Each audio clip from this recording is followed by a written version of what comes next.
はい、今回のレコードは昭和54年に発売になりました月刊誌ロードショーの8月号に付けられている付録なんですけれども、ブルース・リー自身が語った私の武道哲学 My Way of カンフーの、レコードになります。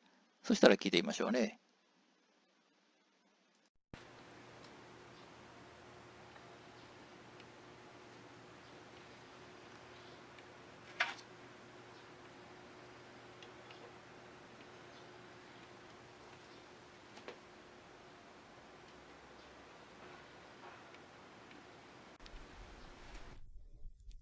Hello, Roadshow readers.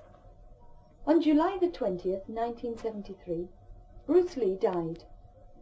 This year is the 6th anniversary of his death, and Roadshow readers are being given this special opportunity to hear Bruce Lee's own voice for the first time live on record. Toho Records Company Limited released the single on the 1st of June, and it contains highlights from Bruce Lee's recording My Way of Kung Fu. It is autumn of 1972. A new star explodes across the world's movie screens with the force of a kung fu kick. His name is Bruce Lee. His meteoric rise to world acclaim is a well-known story. But where does this story really begin?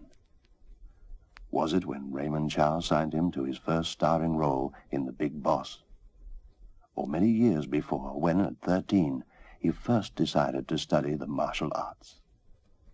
His first teacher, Bruce always maintained, was his father, and it was through his father that he had his introduction to the film world. And by the time he had reached his teens, Bruce Lee had appeared in more than 20 pictures. But wherever his path began, one thing is certain. After completing his role in the American television series The Green Hornet, Bruce had firmly fixed his goals: to devote himself to the martial arts and to become a filmmaker. Sometimes the way was hard and the setbacks many, but Bruce was more than equal.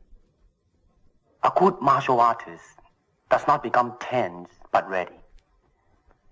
Not thinking yet, not dreaming. Ready for whatever may come. Bruce drove himself hard to make each day one in which he improved himself both mentally and physically. In addition to his rigorous regimen of physical exercise, he read widely on the history and philosophy of every form of the fighting arts, both ancient and modern. And it was not by chance that Bruce Lee chose the path he did. A martial artist has to take responsibility for himself and to face the consequences of his own doing. The purpose of all his training and self-discipline was to achieve a total fluidity of force, so that his body responded directly to a situation, neither consciously attacking nor defending, but feeling and responding. When the opponent expands, I contract. And when he contracts, I expand. And when there is an opportunity, I do not hit. It hits all by itself. But what was his ultimate goal? What did Bruce Lee believe was the ultimate technique? To have no technique, there is no opponent. Because the word I does not exist. To approach these goals, complete physical fitness was essential.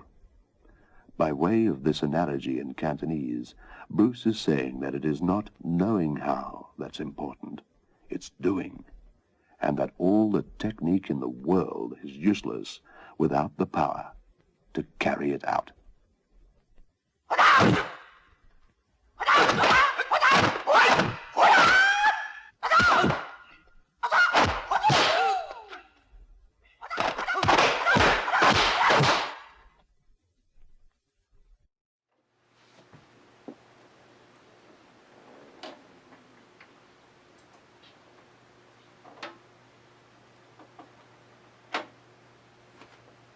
はい、いかがでしたかね。で、こちらのレコードは、実は東宝レコードからも同じ名前で EP 版と LP 版が発売されています。こちらはロードショーという雑誌の付録ということで、あえてゴールデンハーベストの方から女性の声で前置きが入ってましたね。こういったのが珍しいですね。またこういう形で昭和の面白いレコードがあれば紹介させてもらいたいなと思います。それではまた。